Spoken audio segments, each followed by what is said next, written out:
Family members of one of the British passengers on board have called for a full investigation.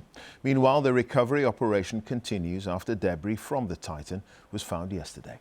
Our North America correspondent John Sudworth has the very latest. The investigation into what went wrong on board will be hugely complex. With its shattered hull now lying on the bottom of the mid-Atlantic Ocean, Navy robots are continuing to photograph and map the wreckage. But however difficult, relatives of those lost on board say getting answers is vital. There should be a full investigation and into why it happened, what exactly went wrong, and OceanGate maybe should be sued. The timeline of the disaster is becoming clearer. On Sunday at midday, the Titan submersible starts what should be a 2-hour descent. Less than 2 hours later, communications with it are lost. By 7 o'clock, the submersible is scheduled to return to the surface, but it fails to appear. On Monday, US and Canadian ships and planes are swarming the area, some dropping sonar buoys that can monitor to a depth of 13,000 feet. On Tuesday, sounds are detected by Canadian maritime aircraft using equipment to trace submarines. Last night, there's news that debris containing pieces of the submersible has been found near the wreckage of the Titanic. Officials say it's consistent with a sudden loss of pressure and an implosion.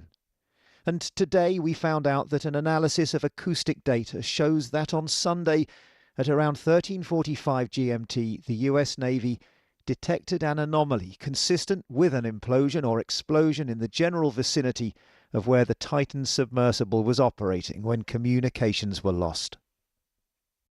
Along with the billionaire explorer Hamish Harding, the others on board were British businessman Shahzada Dawood and his son Suleiman, the French explorer Paul-Henri Nagelet, and the sub's US captain Stockton Rush. Every time I dive, I see something I've never seen before. Deep-sea experts had raised concerns about safety, according to the director of the movie Titanic, James Cameron, who's completed 33 dives to the wreck. I would submit that there's a terrible irony here.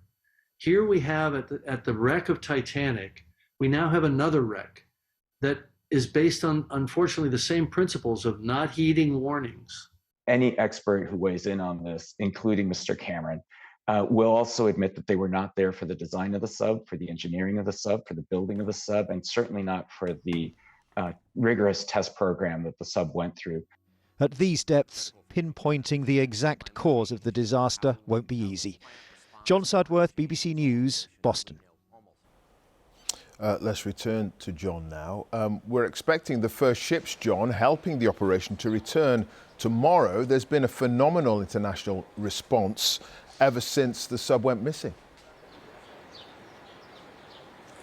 Yeah, and a huge media interest as well, Clive, as you'd expect. Loads of news teams here in Boston, still also up in Canada, where those search vessels are being sent from and returning to, and around the world. And even now, the search for survivors has been called off. The interest continues, focused, of course, on that question of risk. Everybody accepts that these missions are inherently dangerous, but the question here, as you've been hearing, is whether, you know, the known risks here in this experimental vessel were a risk too far. But there are wider questions being asked as well, Clive, focused on priorities and values in the media coverage. You know, the intrigue that has driven this story, the connection to that historic mystery of the Titanic that has kept it at the top of our news bulletins. Questions as to whether all that and this huge amount of interest has overshadowed the other recent maritime tragedy, the sinking of that migrant vessel off Greece with the loss of hundreds of lives. Yeah, OK. John, thank you for that. John Sudworth there, reporting live for us.